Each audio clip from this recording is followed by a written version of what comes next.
কিছু কিছু দিন আছে না, কেমন যেন মেঘলা একঘেয়েমি, কোনো কিছু করতেই ভালো লাগে না। আজকের দিনটা মনে হয় সেই রকমই। হাই, দিস ইজ সুরভি।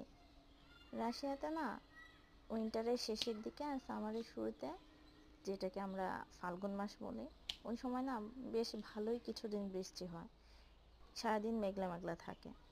তো ভাবলাম যে কিছু একটা করি।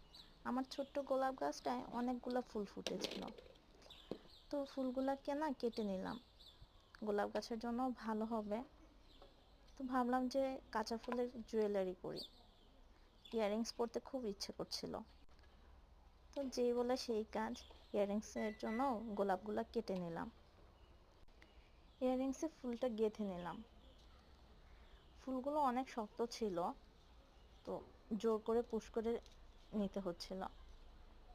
হ্যাঁ, নিলাম। অনেকদিন ইচ্ছে করছিল পড়তে, শখের তোলা 80 টাকা, তাই করে ফেল। আজকে তেমন কাজও ছিল না, বাসায় আলসেমিতে বসেছিলাম। আজকের দিনটাতে বাহিরে কেমন যেন মেঘলা বাতাস, আশেপাশে বাড়ির ছেলে মেয়েগুলো বিকেলে খেলতে নেমে গেছে। ফুলগুলো পরিয়ে নিলাম, এই তো রেডি হয়ে গেছে আমার কাঁচা ফুলের ইয়াররিংস। হ্যাঁ, তবে আমি একটা করিনি, আমি দুটা স্টাইলে করেছি, পরেরটা দেখাচ্ছি।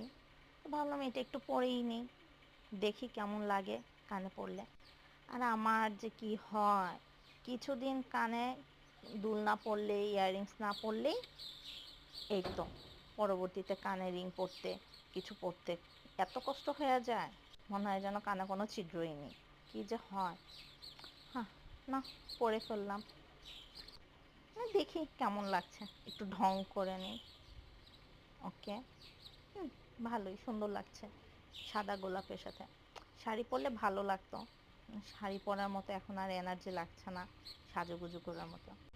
আর এটা হলো সেকেন্ড স্টাইল, এটা আমার কাছে বেশি ভালো লাগছে। হ্যাঁ, ফুলের পাপড়িগুলাকে সবগুলাকে তুলে নিছি, আর মোটামুটি ভালোই হয়েছে। হালকা একটু পিঙ্কিশ বেবি পিঙ্ক কালার, সাদা কালারের পাপড়িগুলো একসাথে তুলে নিয়ে মিক্সড করে দিছি। ভালো অ্যামাউন্টেরই পাপড়ি হয়েছে। এখন সবগুলা পাপড়ি অল্প অল্প করে ইয়াররিংসের ভেতর পুরে নেব, পুরাটা ইয়াররিংস জুড়ে, রিং জুড়ে, হ্যাঁ, পরিয়ে নেব অল্প অল্প করে।